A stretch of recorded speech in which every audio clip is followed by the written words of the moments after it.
500 kilometers. One charge. No stops. Not a concept. Not a startup with a logo and no cars. A real announcement from a real company backed by $1.4 billion and 1,200 engineers who have been building vehicles for nearly 30 years. That's Los Angeles to Salt Lake City, with range to spare. Beijing to Shanghai, non-stop. More than double what any production AV on the road today can do.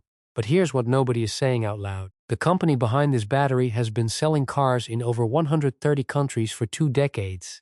18 million customers. Fortune Global 500. And most people in Europe and North America still have no idea they exist. That's not an accident. That's a story. And by the end of this video, you're going to understand exactly why the entire battery industry stopped what it was doing and paid attention. And why you should too. To understand what Chery announced in March 2026, you need to go back 30 years, to a moment that had nothing cinematic about it. It is 1996. A man named Yintong Yao quits one of the most stable jobs in China. He was an engineer at FAO, the country's largest automaker at the time. The salary was reliable. The position was respected. Most people would have stayed forever. He didn't. He took roughly $30,000 in seed money, recruited 7 other engineers, and moved into an abandoned brick factory on the outskirts of Wuhu, a mid-sized city in Anhui province that most people on China's eastern seaboard had never heard of. The building had no air conditioning, no proper heating, and a roof that leaked every time it rained. Early planning sessions took place in what the team later called the small grass hut. 8 people, 1 ambition, a building most rational professionals would have walked straight back out of. They called themselves the 8 Immortals. And they got to work.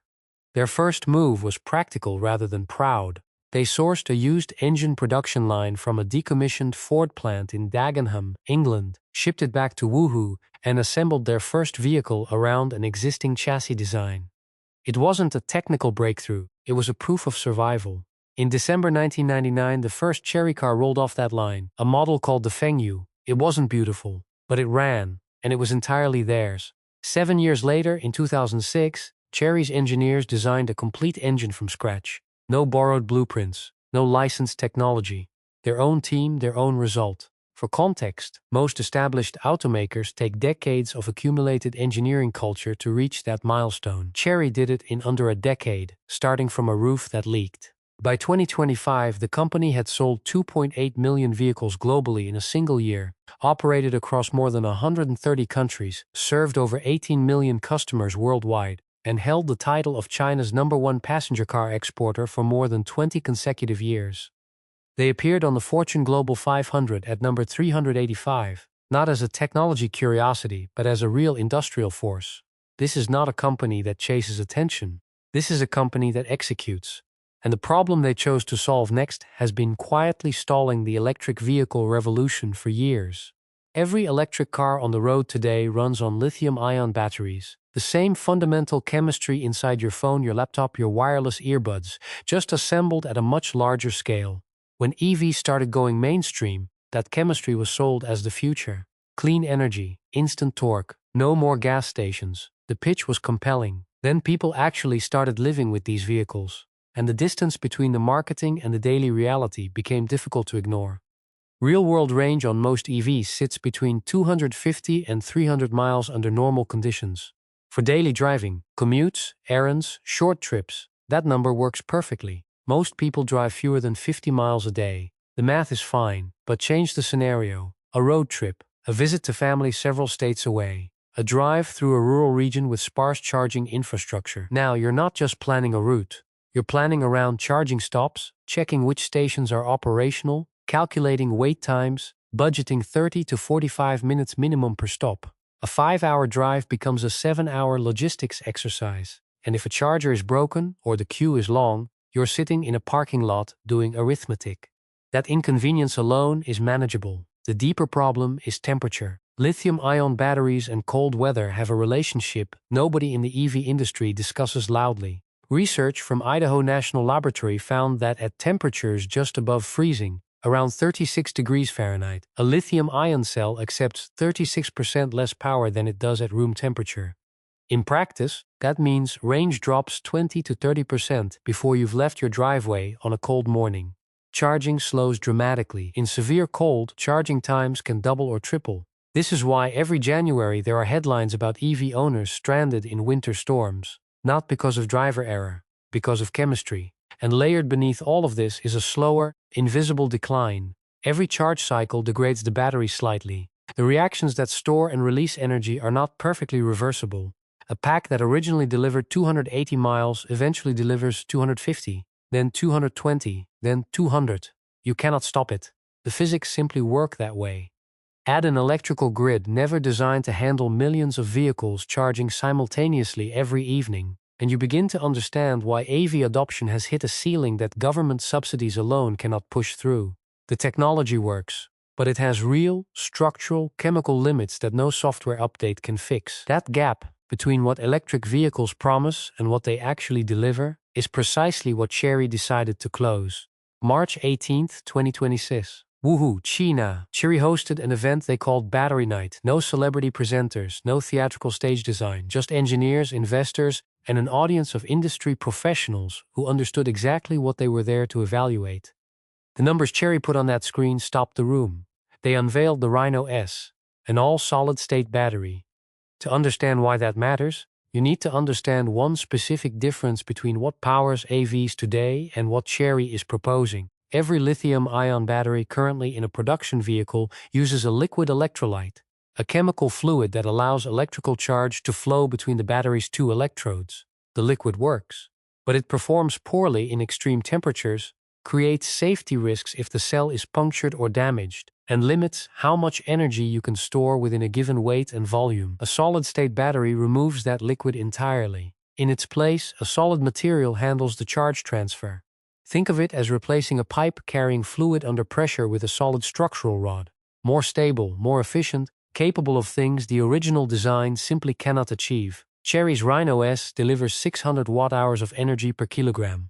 A current Tesla battery pack sits at approximately 250 watt-hours per kilogram. Chery has packed more than 2.5 times the energy into the same mass. That is not an incremental upgrade.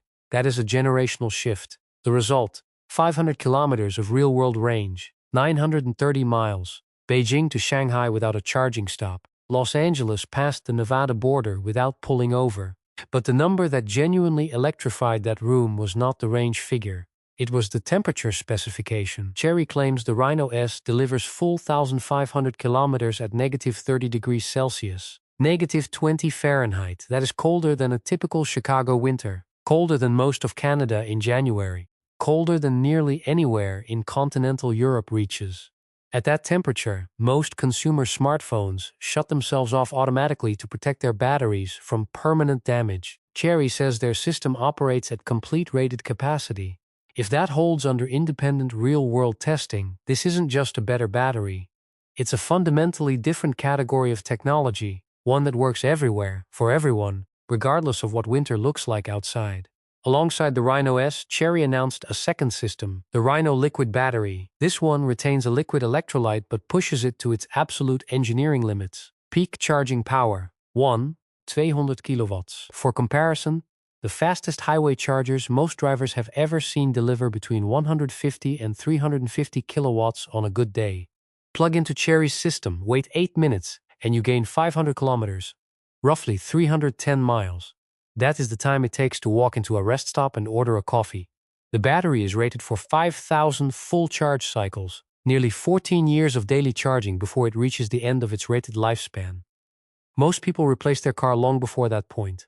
Chery is not alone in this race. Solid-state battery research has existed in laboratories for decades. What is genuinely new is how many serious, well-funded, world-class organizations are all converging on the same target simultaneously. Toyota holds over 1,000 granted patents in solid-state technology and is targeting limited production by 2027. BYD, currently the largest EV company on Earth by sales volume, is on the same 2027 timeline. CATL, the world's single largest battery manufacturer, which supplies Volkswagen, BMW, Tesla, and dozens of others, is also aiming for 2027. Samsung SDI in South Korea has already moved beyond research into physical pilot production lines. BMW, Volkswagen, and Mercedes-Benz each have active solid-state programs advancing through development stages. The Chinese government, recognizing what is strategically at stake, has invested approximately $830 million across 6 separate solid-state battery companies. Chery alone is backed by $1.4 billion with 200 dedicated specialists: Toyota, BYD, CATL, Samsung, three of the biggest European automakers, the Chinese government, and a company born in a leaky brick factory in Anhui province, all pointing at the same finish line. This is not one company pursuing an unusual idea. This is an entire global industry simultaneously deciding that the next era of energy storage has arrived. And the implications reach well beyond personal transportation, long-haul freight, public transit networks, residential solar storage, energy access in regions where the grid has never been reliable. A battery with this energy density, this temperature tolerance, and this cycle life doesn't just change how people drive. It reshapes how the world stores and moves energy at every scale. Battery Night was an announcement. The Rhino S is not in a showroom yet. Mass-producing solid-state batteries at competitive cost has never been done by anyone on Earth, and the engineering challenges between a working prototype and millions of units on an assembly line are real. That honesty matters. But the trajectory is clear. The timeline is closer than most people have registered. A company that once held planning meetings in a grass hut, that built its first engine from scratch when nobody believed it could, that grew to 18 million customers across 130 countries without ever becoming a household name in the West. Just put 500 kilometers on the board in front of the entire industry. The window for dismissing Chery closed a long time ago. The rest of the world is watching, and they are watching very carefully.